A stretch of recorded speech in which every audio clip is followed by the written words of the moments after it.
മോദി അമിത്ഷാ കൂട്ടുകെട്ടിനെ അക്ഷരാർത്ഥത്തിൽ ഞെട്ടിച്ചുകൊണ്ട് യോഗി ആദിത്യനാഥ് ബി.ജെ.പിയുടെ ദേശീയ അധ്യക്ഷ സ്ഥാനത്തേക്കുള്ള പട്ടികയിൽ ആദ്യ പേരിലേക്ക് എത്തിയിരിക്കുകയാണ്.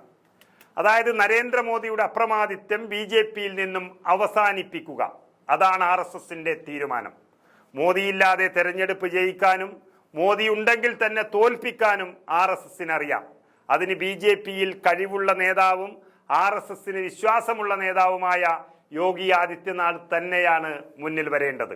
അതുകൊണ്ട് ലോക്സഭാ തെരഞ്ഞെടുപ്പിന് പിന്നാലെ തന്നെ ബി.ജെ.പി അധ്യക്ഷ തെരഞ്ഞെടുപ്പിലും നിർണായക നീക്കം നടത്തി ഉത്തർപ്രദേശ് മുഖ്യമന്ത്രി യോഗി ആദിത്യനാഥ് മോദിയെ ഞെട്ടിച്ചത് വെറുതെയല്ല.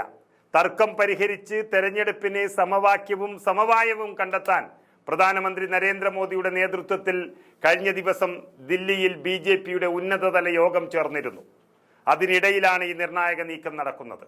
പ്രധാനമന്ത്രി നരേന്ദ്രമോദി, അതുപോലെ ആഭ്യന്തരമന്ത്രി അമിത്ഷാ, കേന്ദ്ര ആരോഗ്യമന്ത്രി, ബി.ജെ.പിയുടെ അധ്യക്ഷനായ ജെ.പി. നഡ്ഡ, പ്രതിരോധ മന്ത്രി രാജ്നാഥ് സിംഗ്, ബി.ജെ.പിയുടെ ദേശീയ സംഘടനാ ജനറൽ സെക്രട്ടറി ബി.എൽ. സന്തോഷ് എന്നിങ്ങനെയുള്ള മോദി ഭക്തന്മാർ മാത്രം ചേർന്നാണ് ആ യോഗം നടത്തിയത്.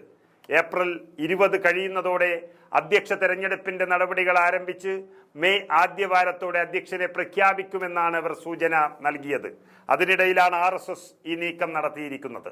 തർക്കം പരിഹരിക്കാൻ സമവായം രൂപീകരിച്ച് തെരഞ്ഞെടുപ്പ് നടക്കാനുള്ള സംസ്ഥാനങ്ങളിൽ ചുമതലക്കാരെ യോഗം നിയമിച്ചു കഴിഞ്ഞു. അധ്യക്ഷ സ്ഥാനത്തേക്ക് ഏതാനും പേരുകളും അവരുടെ ചർച്ചയിൽ വന്നു.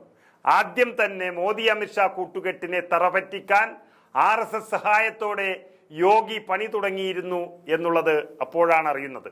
യോഗി ഉത്തർപ്രദേശ് സംസ്ഥാനത്തെ ബി.ജെ.പി അധ്യക്ഷ സ്ഥാനത്തേക്ക് മോദി അമിത്ഷായുടെ നോമിനിയെ പിന്തള്ളി യോഗി തന്നെ സ്വന്തം സ്ഥാനാർത്ഥിയെ മത്സരത്തിന് ഇറക്കിയതാണ് അപ്രതീക്ഷിതമായ ആദ്യത്തെ നീക്കം.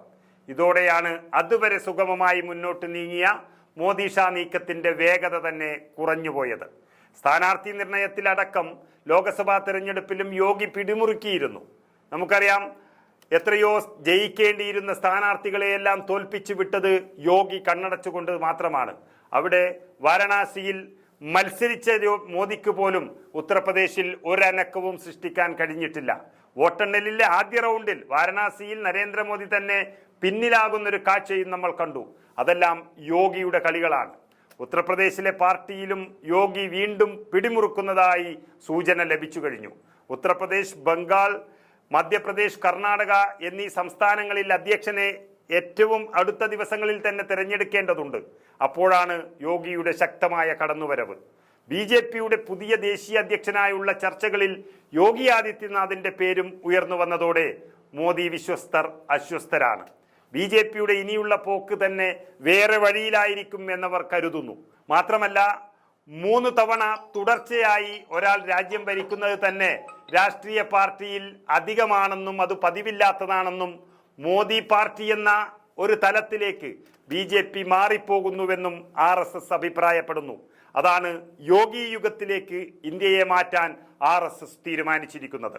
അതിന്റെ ആദ്യപടിയാണ് ബി.ജെ.പി അധ്യക്ഷ സ്ഥാനം യോഗി ആദിത്യനാഥിന് നൽകാൻ പോകുന്നത്.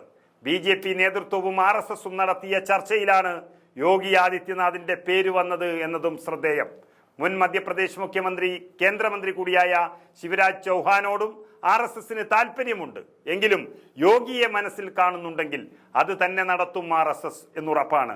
ഈ മാസം അവസാനം ഇക്കാര്യത്തിൽ ധാരണയുണ്ടാകുമെന്ന് ബി.ജെ.പി വൃത്തങ്ങൾ പറഞ്ഞു കഴിഞ്ഞു. ഉത്തർപ്രദേശ്, മധ്യപ്രദേശ്, കർണാടക, ഗുജറാത്ത് എന്നീ സംസ്ഥാനങ്ങളുടെ അധ്യക്ഷന്മാരുടെ കാര്യത്തിൽ തീരുമാനം ഉണ്ടായാൽ ഉടൻ തന്നെ ദേശീയ അധ്യക്ഷനെ തിരഞ്ഞെടുക്കാനുള്ള നടപടികൾ തുടങ്ങുകയാണ്.